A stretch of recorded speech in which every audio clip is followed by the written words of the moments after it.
tengok komputer. Tak cik, dalam sistem memang cik duduk standard room je. Ustaz ni tinggi suara. Cik malaikat, jangan main-main dengan saya. Saya ni dulu penceramah. Atas dunia saya ingatkan orang pada Tuhan. Berceramah siang malam, menulis sana sini. Suruh orang ingat ke Tuhan. Ini ke pembalasan saya dapat. Malaikat tu peluk naik angin. Cik jangan tinggi suara dengan saya. Cik ingat cik seorang ke ingat manusia pada Tuhan? Cik, itu driver bas. Dia drive 443 km Kuala Lumpur Kota Baru. 6 jam 32 minit. Dia tekan 104. 45 penumpang dalam bas. Tak tidur. Berapa jam? 6 jam. Berzikir. Allah, mati aku ya Allah. Allah meninggal aku ya Allah. Ya Allah meninggal aku, mati aku ya Allah.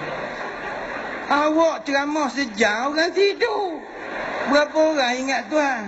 Dah nak masuk tak nak masuk ni? Boleh. Baik tu susah ini kita